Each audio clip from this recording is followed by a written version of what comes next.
raping women, so therefore he couldn't play. Right. And they were just unloading everybody else that they could. And the fact that they actually may have a quarterback there now, because we made fun of him several times during the year. Right. Mostly you. Mostly me. I didn't realize, what was he, a second-round pick or a third-round pick? I think he was third, Davis Mills, right? Yeah. So, you know what? You always find you can find a diamond in the rough. What is he going to turn into? I don't know. But to be fair to him, he's got a job next year, whether he's the starter or the backup. Yeah. He's on the squad. He showed that he could take over. That's what you want from your backup quarterback. Or even your starter, great. But backup quarterback, you want a guy that can come into the game and that, you can win for a week or two or three with. What? Yeah. Gives you a chance. You don't need him to go the whole season. I mean, you sit there and you'll watch a guy like Mariota, right? Mm-hmm. He's only 28 still, by the way. He's not that old. I mean, I was talking to somebody this week, somebody in the office, and they were like, who are the guys that are out there? I'm like, if I were the Giants, having him come in to compete with the Dookie, is not a horrible move to bring in a guy like Mariota. He's only 28. He was never awful in Tennessee. He just wasn't great. But he also didn't have Derrick Henry at his full. They were giving him the DeMarco Murray, Henry little combo. Right. And it's a very different team. He didn't have A.J. Brown. He didn't have any of those guys. Right. So maybe Mariota's a guy that can play. I don't know. Well, we'll find out. But you'd think some team would give him a flyer to see what they got, because there's some bad quarterbacking out there. Oh, yeah, absolutely. But Culley got screwed, no doubt about it. He wanted Deshaun to be his guy. Everything happened, so he didn't have his guy. Mm-hmm. And then he got stuck with, Ragatag, Yeah, he got Tyrod Taylor, and and just a pile of mush. Yeah, pretty much. It was just awful. A guy that gets hurt every week. Yeah, so he got screwed. Now they're talking maybe Flores might be going on over there. Well, that was the worst firing of the week. Yeah. Listen, disgusting. I was making fun of him because he's part of the Belichick tree. Right. And he hasn't done anything yet. But you know what? The reason the GM didn't like him, I don't know if you heard the backstory. He wanted Deshaun. No, he wanted Herbert. Oh, really? I didn't hear that part. And the GM wanted Tua. And he wanted Justin Herbert. Bigger, faster, stronger arm. It's been obvious. He complained about it a little bit. But you can see the difference on watching the games. Because, Justin Herbert has a big-time arm. Tua does a lot of good things, By the way, who told you Miami was a lock last week? That was me. But Tua does a lot of good things, and he'll be a good quarterback, but he's going to be a game manager. He's not going to be a quarterback that wins the game for you a lot. Right. Perfect to win the game. If you watch the game Sunday night, best regular season game I've seen in forever, Justin Herbert down 29-14. First and 10, incomplete. Second and 10, incomplete. Third and 10, incomplete. Fourth and 10, first down. It was like that's all they kept doing. It was like they faced fourth down, I think 8 times in the last 2 drives, and he had to keep going for it, and they kept making it. Then, they cut it to 29-20, right? Right. And I'm saying go for 1 because I'd rather be down 8 and know I only need 1 score. They go for 2 because this coach is like he's coaching Division III John Carroll again. Right. But he made it 29-22. Then earlier in the game, you got to remember this guy went for it on 4th and 1 from his own 27. They missed it, gave them a field goal. So you can go through all the things he did. Then they get the ball back. 2:45 left on the clock. The announcer, I don't know what Chris Collinsworth and Al Michaels are doing. Chargers don't call timeout. They have 3 remaining. They let it go down. They let it go all the way down to like 2-0, whatever. You call the timeout then because you have the 3 timeouts with the 2-minute warning. Why in the world would you let it count? This guy is the gunslinger, but he won't call a timeout with 2:40 and change. So then they get the ball back. It's like, I don't know, 2:13, 2:06, whatever it was, something like that. And then Collinsworth, plenty of time. Plenty of time's not a factor. Both times not a factor. When you throw everything incomplete and you got to make every play on 4th down, you're running a lot of plays. Time was a factor. They got in at the very end, scored the touchdown, kicked the extra point, tied it up. Actually, I was surprised he kicked the extra point. I'm surprised he didn't go for the 2-point conversion. But a tie got them into the playoffs, right? So I understood it. Raiders win the toss. They get the field goal. Chargers get the ball back. They get a field goal. 3rd and 6, for some reason, they're throwing the ball downfield. Get the first down. Nobody likes that play. Everybody wants to get a 40-yarder on that one. Right. Then, now the clock's like running down. Raiders have the ball. And all of a sudden, out of nowhere, with 5 seconds on the clock, on the game clock, the play clock, Staley calls timeout. And I know people are saying, well, he wanted to get his better defensive player in there. Bull! They're running the ball. They're almost willing to run out the clock for you. What do you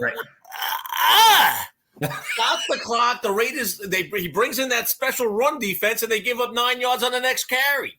Right. Now, all of a sudden, Raiders go down to 2 seconds, call timeout, kick the field goal. Instead of a 50-something yard field goal, which might have been the case, now the old line gets rested. The running back with the bad ribs gets rested. Everybody's feeling a little bit healthier. They get an 8-yard run. They get a 40-something yard field goal, and they're kicking 43 instead of over 50, and they lose. And Pittsburgh fans sitting in the crowd because it's the only way they don't get in. Right. It was actually just a riveting fourth quarter and overtime, though. It really was. That's what makes the playoffs in every sport great. But in football, when you see a game like that where it comes down to it, it's really a lot of fun. Well, taking a look now that the season has basically wrapped, the draft. Yes. The Jets end up with the 4th and the 10th from Seattle, and the Giants get the 5th and the 7th from Chicago. See, Chicago had a great first half and then realized we're Chicago, and Minnesota ran by him. Seattle decided to play their Super Bowl and beat Arizona and cost me about 3 or 4 spots in the draft. Now, a lot of the experts, they're all over the place as to who the first 4 guys are going to be. There's 3 defensive ends. There's 3 defensive ends, and I'm hoping that Evan Neal falls from Bama falls to the Giants at number 5. Yeah, I could see that happening. And listen, it's a defensive line, offensive line draft. The guy I want on the Jets that I was hoping he gets to 10, but maybe I have to take him at 4 is that there's a safety out of Notre Dame that's really kind of a stud. And I'm blanking on his name, which is bothering me right now. But he's the player. And if I had a chance at both of them, I'd love to get the defensive lineman out of Purdue. And the only reason why I like the Purdue guy over the guy at Michigan is because at Michigan, he had better players around him and was able to put up his stats. At Purdue, he was kind of on his own. It's not a known defensive. I mean, they had a really good defense for most of the year this year, to be honest, Purdue. They really did. But he doesn't have the talent around him that the Michigan defensive end does. It's hard to tell because, everybody's drafts are different. Everybody's projections are different. But, some people are predicting that Neal's going to go to the Jacksonville Jaguars. Other people are saying that's going to be one of the defensive ends that are strong. But listen, who knows? We haven't seen a combine yet. We haven't seen anybody work out, anybody have a pro day. Right. So there's going to be a quarterback that becomes hot after a pro day. That's going to climb into the top 10 that isn't there right now. Right. There's going to be a wide receiver that runs a 4.3 that everyone's going to be talking about that's going to find his way into the first round that right now is a 3rd-round projection. Yeah, but the defensive linemen, they're going to do all the things. I mean, listen, Thibodeau is the guy, right? I mean, not almost everyone's thought is it's Thibodeau. Right. But all of a sudden, you never know. He comes in and his arms are shorter than they think, and he's not as fast as you think. You never know. And all of a sudden, he could become like a 5th pick instead of the 1st pick. So there's a lot of different things. And it was really fun to watch Jacksonville and Detroit both try to give up the 1st pick of the draft. I know. They tried. You know what? I admire both teams playing hard. I just like watching it. Jacksonville crushed the Colts, who needed the game. Embarrassing. I mean, Carson Wentz looked lost. And the whole team was flat. Jonathan Taylor, I wish I would have played you that week. Nothing happened that week. It was, oh my God. They had a huge game, a huge opportunity, and they did nothing. And they I don't think they've won in Jacksonville in like 10 years. I think they lose there every year. But you expected this to be the year that it was a little different. Right. Just because they're just that much better. But didn't work. So Did not work. embarrassing loss for Indy. So the best game we've seen, and then the most embarrassing game we saw, all both in the same weekend. If Right. you're not counting the Giants, because the Colts really had a chance to make the playoffs and did not. Yeah. The Raven game was also epic. You know what? It was getting back to the Colts. Not great football, but epic game anyway. Yeah. You know, the Colts started out 1-4, right? Then they won 5 out of the next 6. Then they won the next 3, lost the next 2. They fought back, just like Miami. They fought back. Miami was 1-7, and they got this close to the playoffs and stuff like that. And then to let it just die and fall, and you know, if San Francisco had the same kind of start, they fought back and got in. If they needed the win the other day, where the Saints were going, and trust me, the Bucs didn't want to see the Saints. If the Colts lost to Green Bay, okay, but you lost to the worst team in the league. But yeah, I mean, a team. Acceptable. The starting quarterback, Trevor Lawrence, had not thrown a touchdown pass since October, like mid-October. Not even not even like Halloween.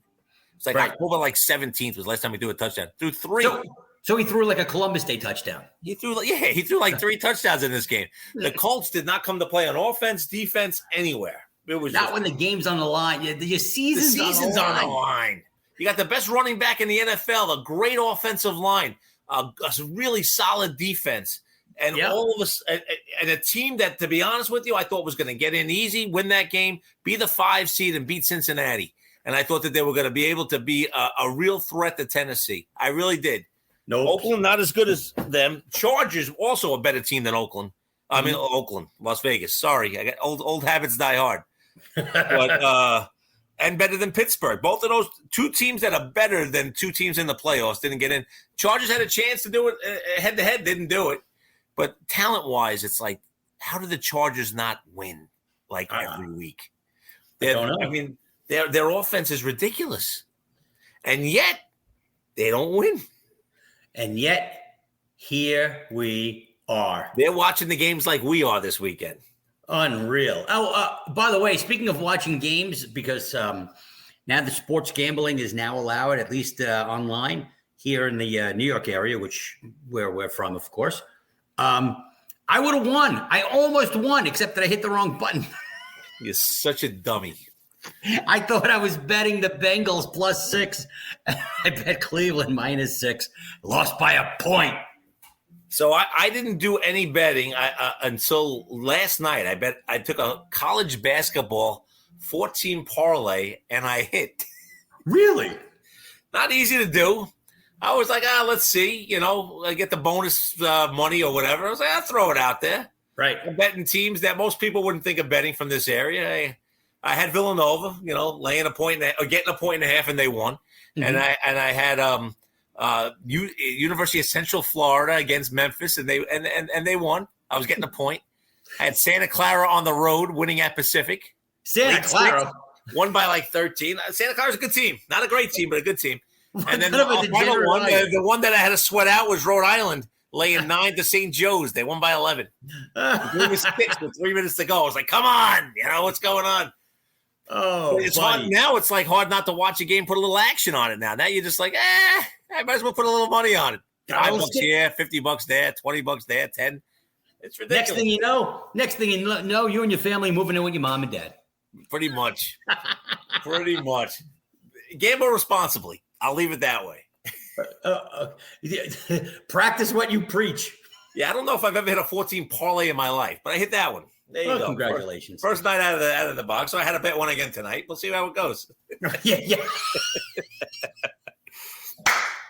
You never know. I could be lucky and not know it. The movie Let It Ride. Anyway. You never know. You could be walking around lucky and not know it. That's the thing. People don't realize that.